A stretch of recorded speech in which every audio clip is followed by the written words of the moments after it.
Jess, I wanted to just quickly ask something you were saying there around marketing budgets getting cut during perceivable, again, we're going to say the word recession, but, economic downturn is another term that gets used a lot.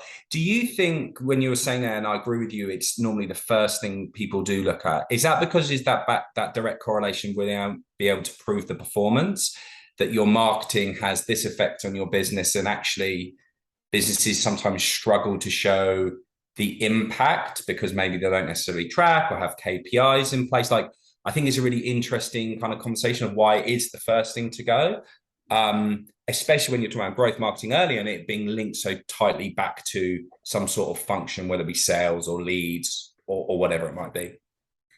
It's exactly that. It's exactly the issue I think with a lot of marketers is they can't prove the value or old school kind of marketing. Like there wasn't as much emphasis on data and KPIs, whereas exactly like you said with growth marketing, you should be able to prove to a point your ROI and like the return on that spend. Because again, marketing is one of the most expensive parts of your business.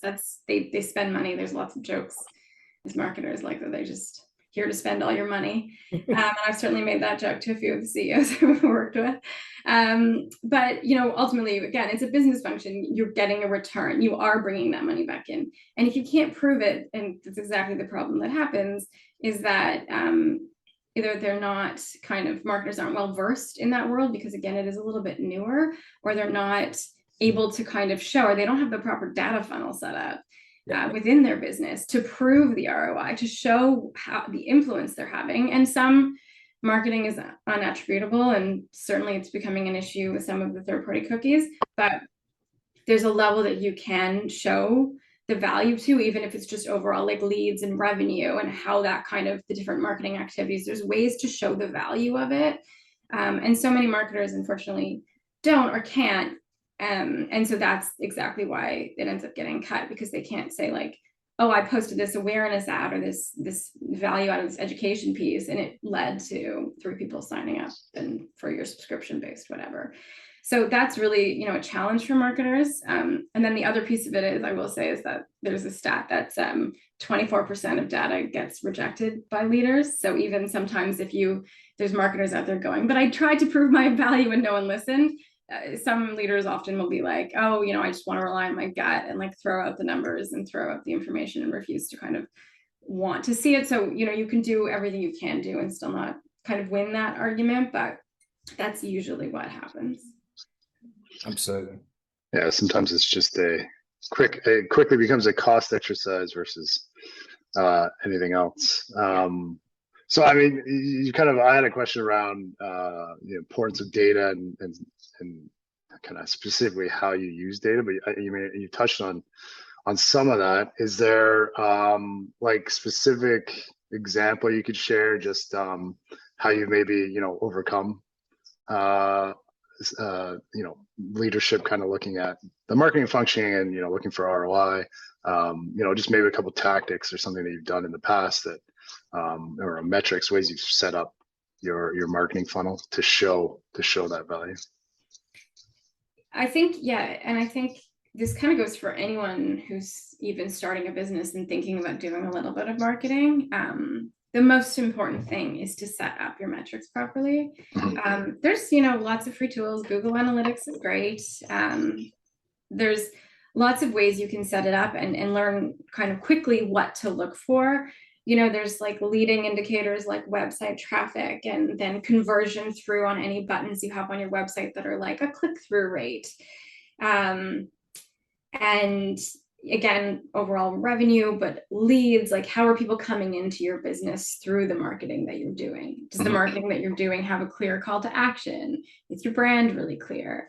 What kind of actions are people taking on the stuff you're putting out into the world? Are they commenting? Are they engaging with it? That also counts. And then are they taking a next step? Are you finding that they're making it through the funnel? So I guess those are all kind of key things that I look at. And really what I would kind of recommend is make sure that you've set up some sort of thing in the back end and you kind of are looking at it and you know what to look for. And there's a lot of data in these, like in Google Analytics that might be anything to you. I've seen, sometimes you can have a metric for everything, right? It's like, what is the most important, and what it resonates, especially if you're working with sales team, executive team. What are they gonna, what's gonna resonate with them that they're gonna see it's where see you have traction or not.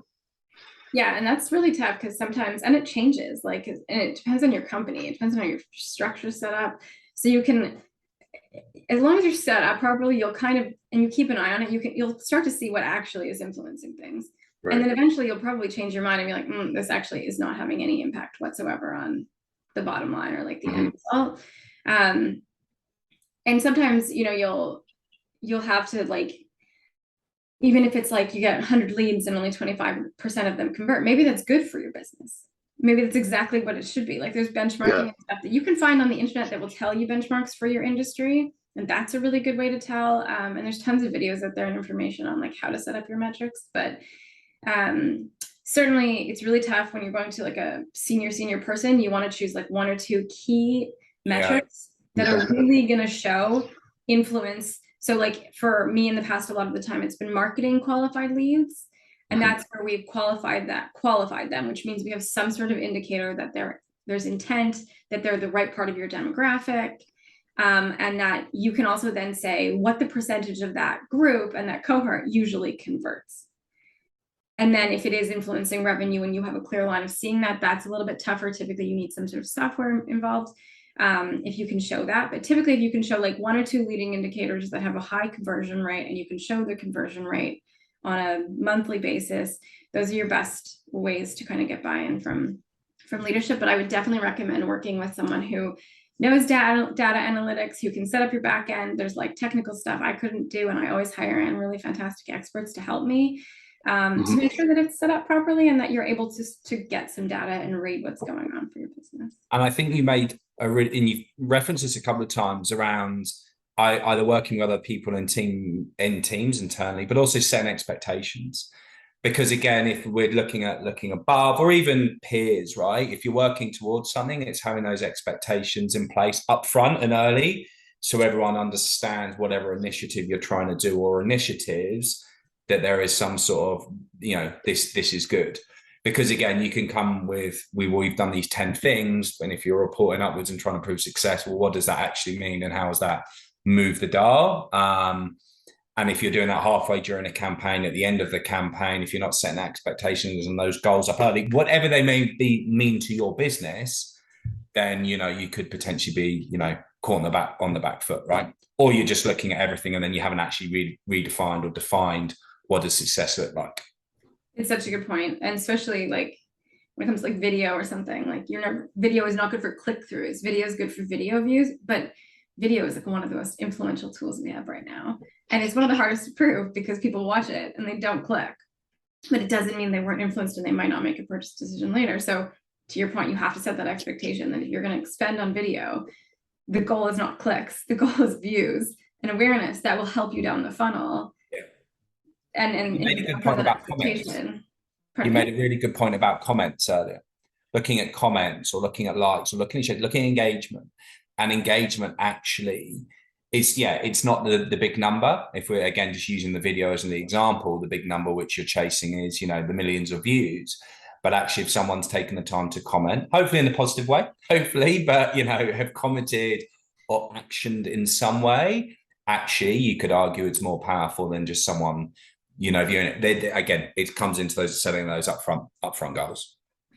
And one last kind of note on this is like, if you are really struggling to show attribution and ROI on something like that, the best way is to do, big growth marketing is about testing, experimentation. So set up a test, do like a 2-week test where you didn't run video, do a 2-week, maybe a month test where you do run video and see the overall results for your company. Yeah. And keep in mind, it takes a little bit of time, but like if it's working, the overall results will go up in terms of revenue, in terms of leads. So just because like it's not happening right in that moment, people need a few touches. People don't, just because they didn't interact here doesn't mean they won't interact sequentially down the line. So lovely.